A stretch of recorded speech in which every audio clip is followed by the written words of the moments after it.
আমি মুরাদনগরে এসে মানুষের যে স্বতঃস্ফূর্ত সমর্থন ধানের শীষের পক্ষে এটা দেখে আলহামদুলিল্লাহ আমি খুবই অভিভূত এবং তারা বুঝতে পারছে যে বদনাম করে প্রপাগান্ডা ছড়াইয়ে মানুষের মন জয় করা যায় না।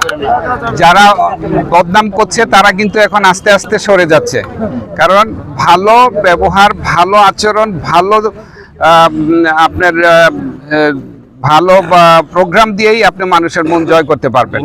কিন্তু এখনকার এই যে রাজনীতি, এই রাজনীতিতে একটা জিনিস দেখবেন, আমরা ধর্মের কথা বলি কিন্তু আপনাকে গালি দেই, আমরা ধর্মের কথা বলি আপনার বিরুদ্ধে নানা প্রপাগান্ডা ছড়াই, কিন্তু বিএনপি এইবার ধৈর্য সহকারে এই প্রপাগান্ডা এবং যে আপনার বিরুদ্ধে যে গালাগালি এইগুলির উত্তর কিন্তু নীরবতার সাথে দিচ্ছে এবং মানুষ বুঝতে পারছে যে বিএনপি একমাত্র যোগ্য দল আর ধানের শীষই একমাত্র তাদের প্রতীক।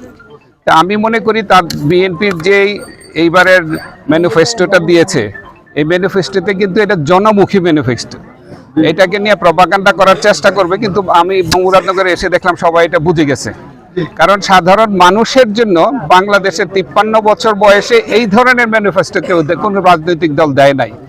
একজন মহিলা ঘরে বসে ফ্যামিলি কার্ড নিয়ে মাসে 2,500 টাকা পাবে, এইভাবে পর্যায়ক্রমে এটা 4 কোটিতে যাবে। এই প্রথম।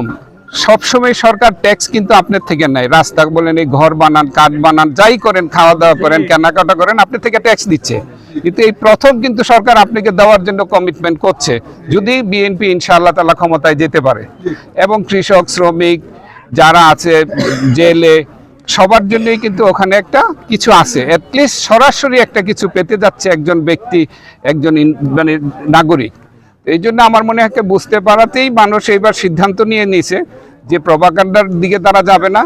যারা ধর্মের নামে বিশৃঙ্খলা করে, ধর্মের নামে মানুষের ইজ্জতকে মিথ্যা দিয়ে নষ্ট করে, ধর্মের নামে যারা প্রপাগান্ডা ছড়ায় তাদেরকে তারা প্রত্যাখ্যান করবে ইনশাআল্লাহ।